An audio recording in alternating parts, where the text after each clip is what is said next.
Hi, this is Veilog Entry 193, and it's about noon.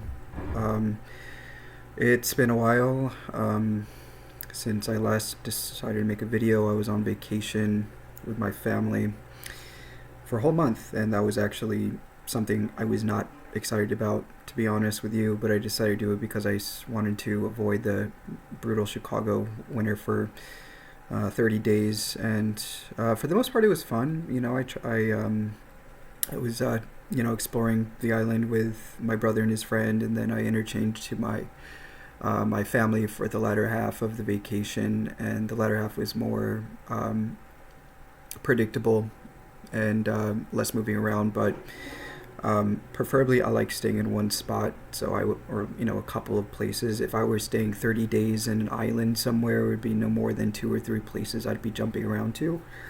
Well, at least having a station or a place to stay at or an Airbnb. But this vacation was about like 4, 5 Airbnbs, simply because we visited different parts of the family in different places of the island at different times. So that just made it a little bit more difficult, and it was for extended periods of time. So it was easier to have an Airbnb on one part of the island while you're visiting them, and they didn't have any. Supposedly, they didn't have any places or extra slots for visitors and whatnot. And now this was I was a little bit surprised about that, but I don't really feel like having to talk about all the specifics. But yeah, regardless, it was a fun vacation, and I went scuba diving for the first time, and that was cool. Um, just very basic things you should understand with scuba diving, like resetting your what's it called, air regulator, and you have your pressure meter, and also the buoyancy meter as well for kind of going up and down at certain depths and whatnot. So yeah, that was interesting. It was pretty basic though. It wasn't like any complicated scuba diving lessons or anything that you'd learn like with an actual certificate. It was just something like, oh, I want to go scuba diving. I'll just show you the preliminaries for you to go to like 40 feet, and that's what I did with my sister that one day. And I was kind of along for the ride because my sister really wanted to do it, and I decided to join her, and it was just something that um, seemed interesting at the time. So but yeah, that was pretty much my Puerto Rico trip. It was a lot of running around, visiting family, the scuba diving thing. We went to see some corals. We went to Vieques. Vieques was interesting as well. Again, it's another thing is like, if you're in an Airbnb for a specific amount of time, there's a lot of grocery running and logistics you have to deal with, which is annoying. I don't like having to deal with those kinds of things because when I'm on vacation, I just want to enjoy myself and not have to worry about logistics, right? I tend to be in a more passive mode because, well, 2025, I was very active and non-passive. So I wanted vacation to actually feel like vacation for me, but it didn't really feel like it. But, I still got enough rest. Regardless, I had a week buffer time between my vacation and school. So I'm back in school. I just finished up my first week of school, and it's cool. The classes don't seem that challenging to me, except for potentially abstract algebra. Abstract algebra is basically a field of mathematics where you're studying sets and different relations between sets, and manipulating sets to then output into a different set. So that's basically what it is, and you're looking at different algebraic structures. That's what they call an algebraic structure. Is nothing more than um, a relation, basically, or a manipulation of a set to then map to a codomain. You can call it the domain and the codomain, which is nothing more than a function, but also a function is a relation, but not all relations are functions. Functions actually are basically, you take, let's say this function, let's say this set is just the real numbers. The real numbers can be mapped to multiple other real numbers, or you can take one real number and map it from one to the other. But for functions, it's one number associated to another number in the codomain, but it can't be mapped to two different codomain factors. It has to be one. It's basically one to one. Yeah, so it's like basic. Right now, we're like kind of going down to the fundamentals of like what an algebraic structure is, what sets are, understanding set theory, understanding how to write proofs properly, understanding what is the rigorous definition of a function and what is the rigorous definition of a relation, and we went through all that for the first week, which is fairly simplistic for me because I've taken higher mathematics courses, so I like that way of thinking is something that I'm accustomed to. Now we were introduced to equivalence relations, which I wasn't confused about the rigorous definition of the equivalence relation, which is basically symmetry, reflexivity, and transitivity. But basically, those are different ways of explaining a equivalence relation, which can then be a way of partitioning the set properly through an equivalence class, and each segment is considered to be an equivalence class, and being able to partition these sets into partitions are nice for theoreticians or algebraic geometrists, or even just people who just study algebraic structures, because then you can use these equivalence relations to then classify them into one area and investigate their congruencies or some shit like that. I'm just trying to understand the applicability of this, because it's not like I could just instill the definition in my brain, but like what's the point of doing that if I know there's no use for me to use it to begin with, right? So I was more interested in its applicability, but it's still not that applicable to the real world, aside from its applicability in the theoretical world, which is basically being a what would you say, a algorithm for creating partitions within sets, pretty much. So I mean, like, of course you can look at equivalence relations in I don't know, you could just look at like congruence, right? Like 3 is equal to 3, right? 3 equals 3 satisfies reflexivity, because reflexivity is basically a self-reference. Like 3 is equal to 3, meaning that, I guess reflexivity is naturally seen as a tuple for every x.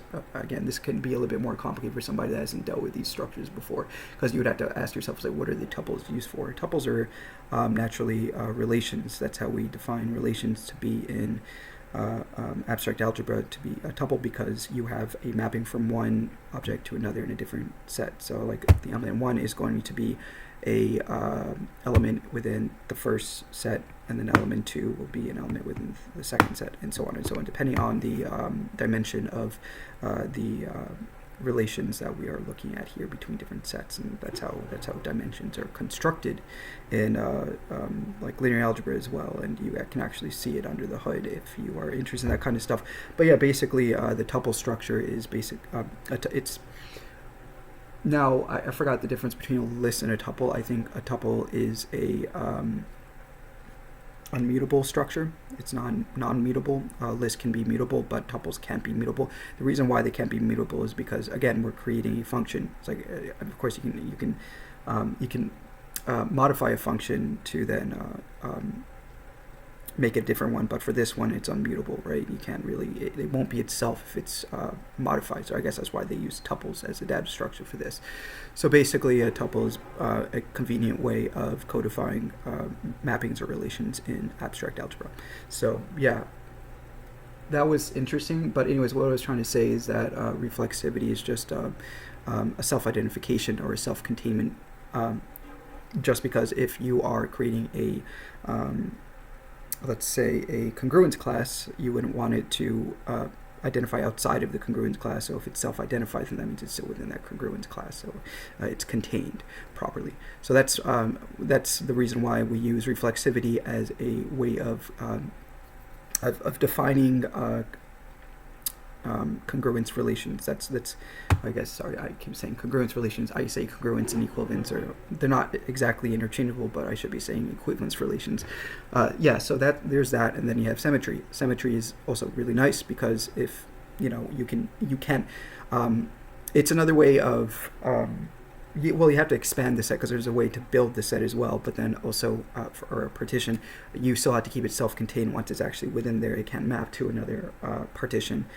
So if you look at the symmetry of a given relation, 3 is equal to 3, if you flip it, then 3 is equal to 3 still. I know that's a very simplistic way of looking at it, but you can look at different equivalence relations, even like in modulo functions and whatnot. Like if you look at the modulus of a number, right? 30 modulus 2 would be 0, obviously, so that's not a good one. Or 30, I guess you could do, nope, that one's not a good one either. What's a good example? I'm trying to think of something that doesn't land on 0.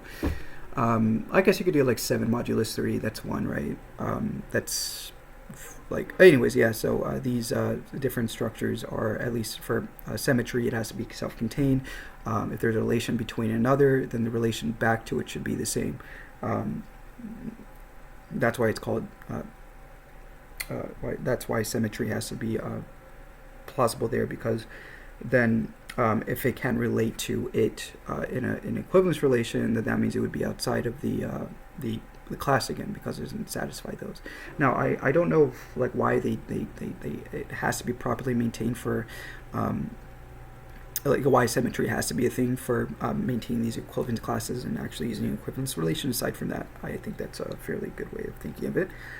And then it would cause, I guess it would also cause a contradiction, right? Because they're all supposed to, it's a, I guess you call it a two-way street. There's probably a better way to say it mathematically, but I'm using more intuition to describe these structures as opposed to actually using the math, like the rigorous way of explaining it. But of course, I'm using more intuition because I'm not I haven't been properly exposed to the rigor yet, because I've never taken an abstract algebra course before. So yeah, I guess that's a decent way of explaining it. I don't know if anybody else can explain it better than that. I don't think anybody who looks at these videos would probably understand what I'm talking about, but yeah, so that's basically symmetry. And then the last thing is transitivity. So if you have a relation between one object and another, you can call like x1, x2, and x3. There's a relation between x1, x2, and there's also a relationship between x2 and x3, or I guess you could call it a relation. Then x1 is also related to x3 simply because of its transitivity property. And that's a way of building this supposed structure, right? That's like the base, the rudimentary base of it. You need self-containment. The way you can self-contain is through the top two, and then a building structure. And the transitivity structure is what causes that, because it creates that two-way street between all the other structures that are within that equivalence class. So, yeah, I think that's a decent way of explaining it. Again, like, it's kind of hand wavy because, again, these structures are kind of hard to explain, especially when you get into the definitions of them. But I think, for me at least, I like creating an intuitive basis for the rigorous structures, so I can build off of there, as opposed to just memorizing the definition. I think that's a fairly good way, because my brain it always asks why. It likes to make sure that there's a good why behind what I'm doing, right? Which is why I also had trouble in school. I wouldn't say I'm not good at rote memorization, but I don't really abide by rote memorization, because abiding by rote memorization simply means that you are wasting memory space for something that you don't need. I like applicability, right?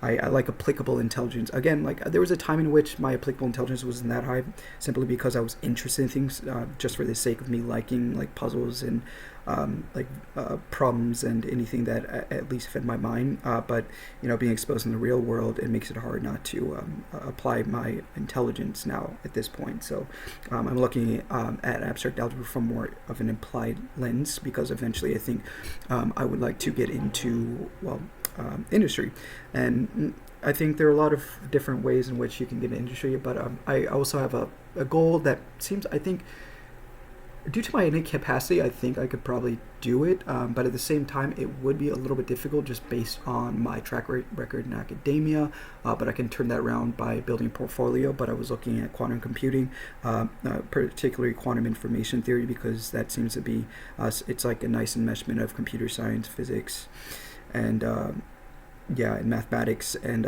again, quantum information theory, you'd probably be asking me what part of quantum information theory. Well, I've never had trouble with discrete mathematics. I was not bad with proofs. I also like algorithmic design.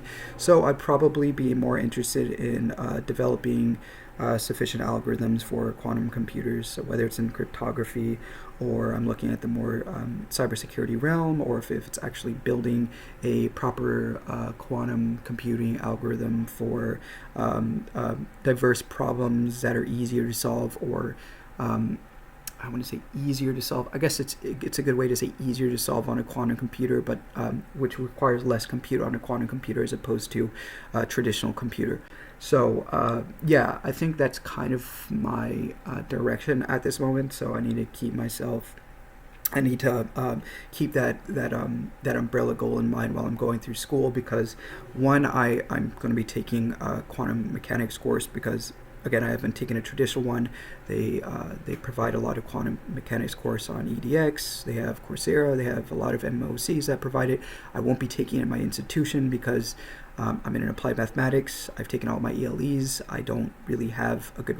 If I decided to take a quantum mechanics course, I'd be wasting money because I just want my bachelor's degree at this point. So I'm going to have to take some auxiliary courses. One of them is going to be quantum mechanics. Another one's going to be probably data structures and algorithms. That's going to be another thing because, again, that's another thing I can't take in my applied math route.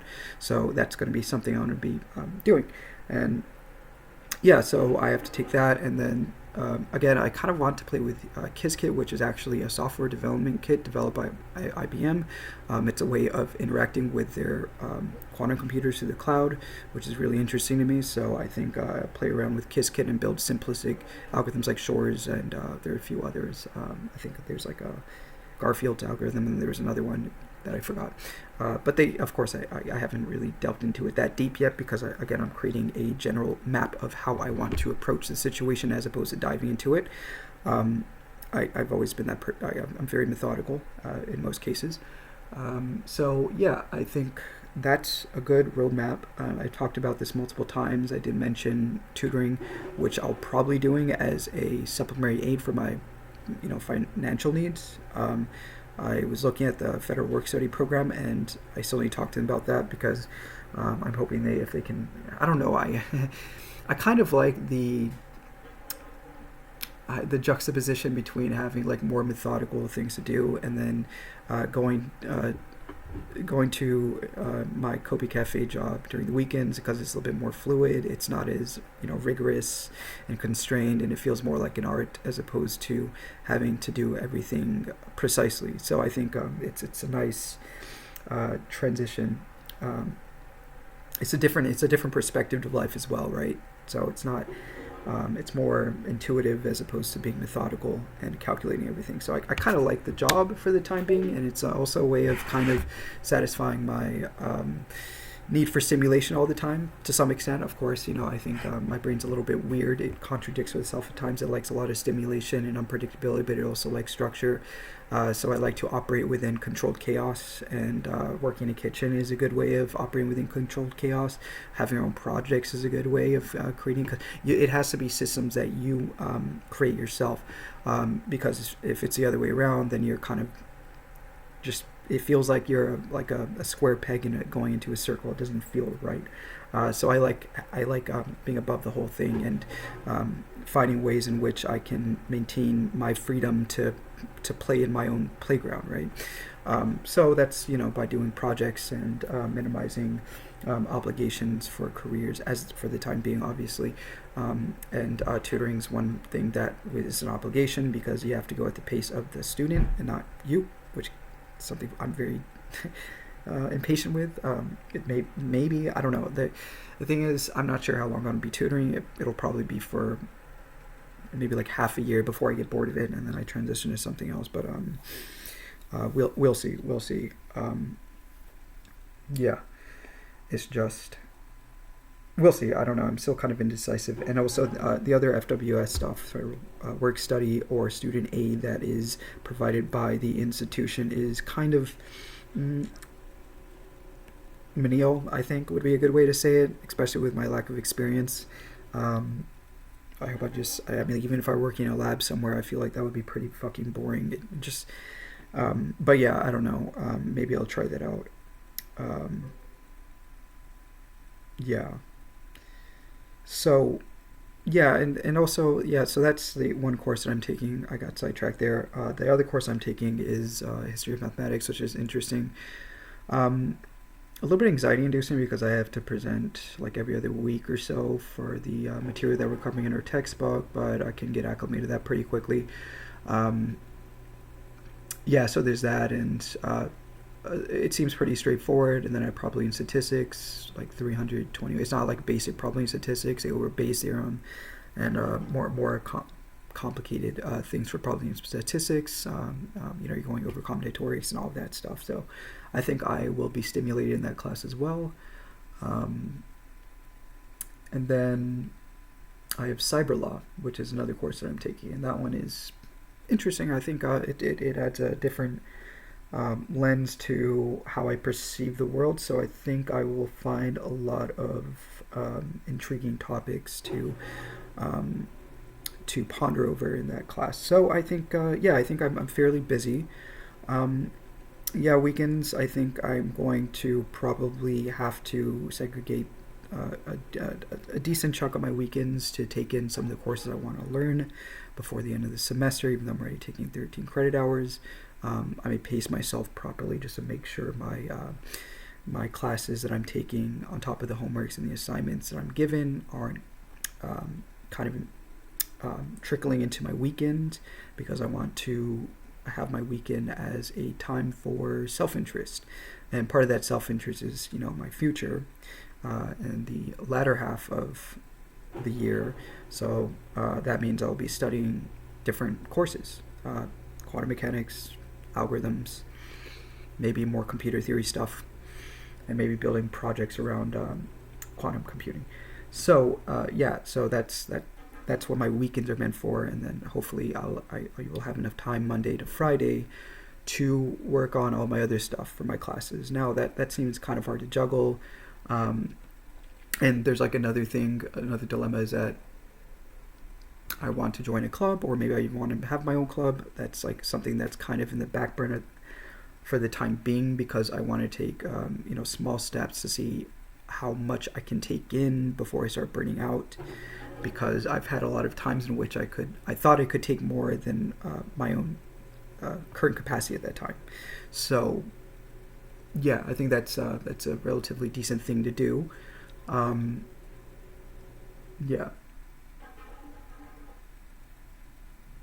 So small steps. I think how I'm going to approach this is that for each week I'll introduce a new aspect to my life, and just gauge it from there, and slowly add more and more. So I guess another thing is, since school started for me, it seems like I'm in the flow of that.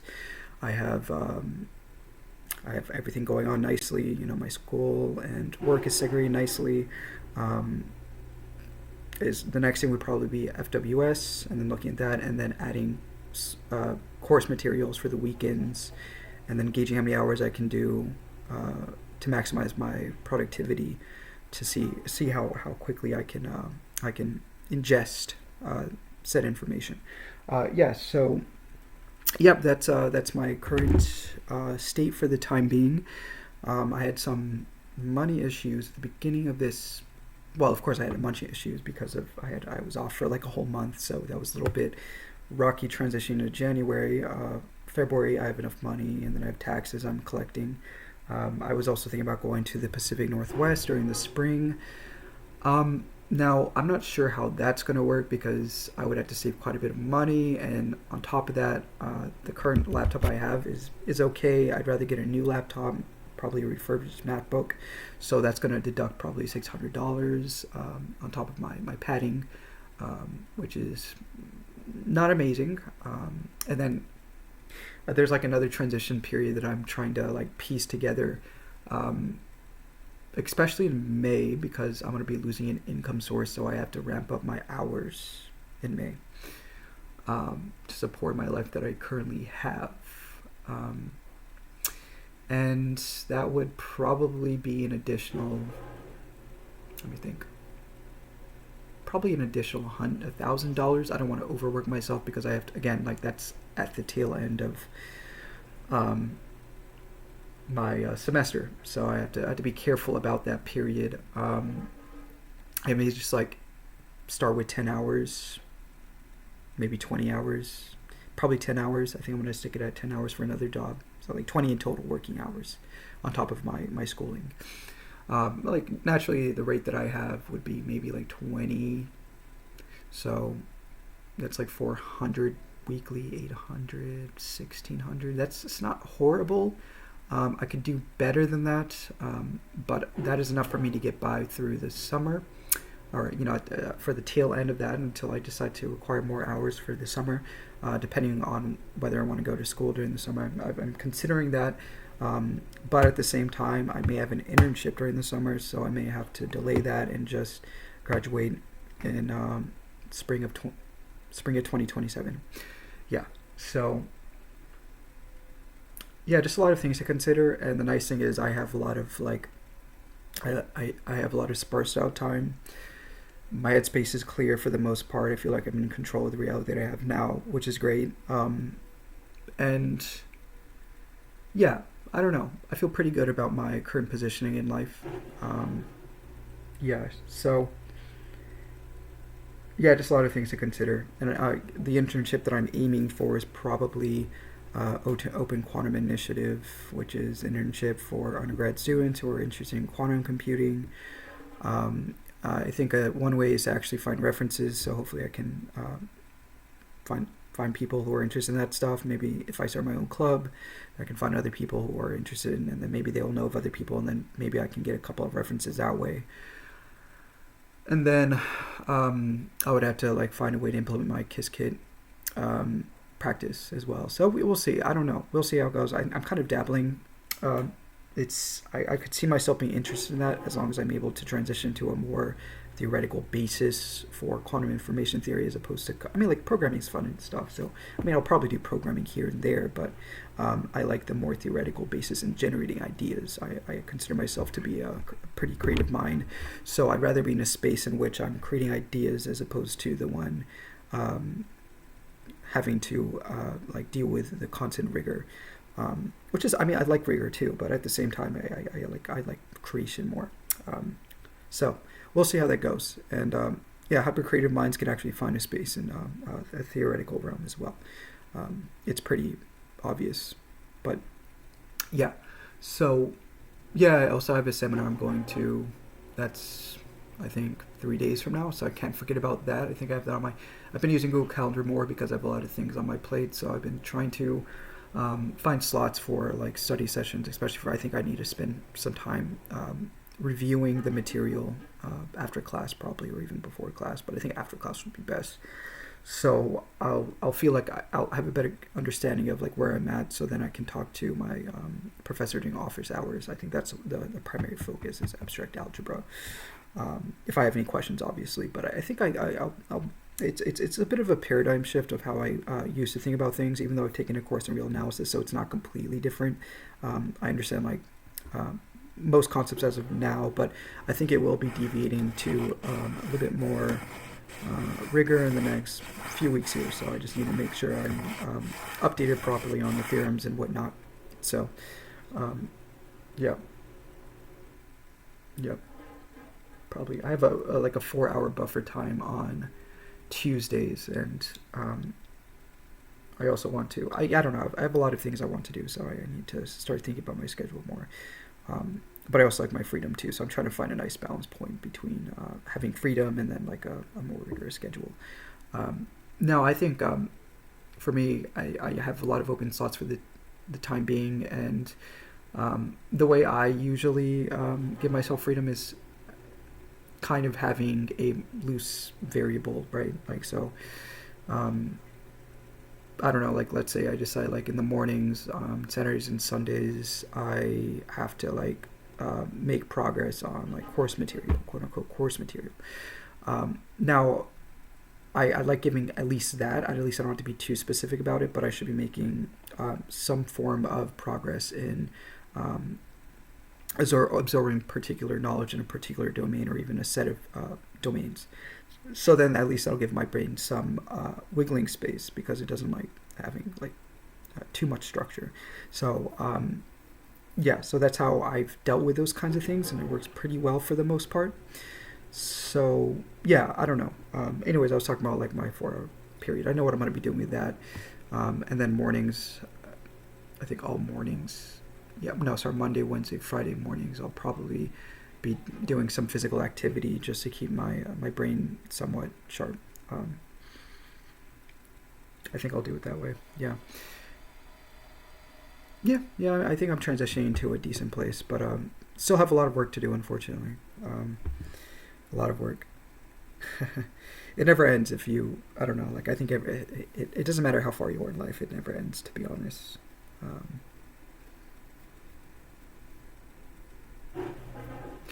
but I think I found a pretty good balance point between like actually like pushing myself and deciding when to kind of slow down a little bit and enjoy the space that I'm in and whatnot. So I think after time that I found my own pacing in life, which is nice. So yeah.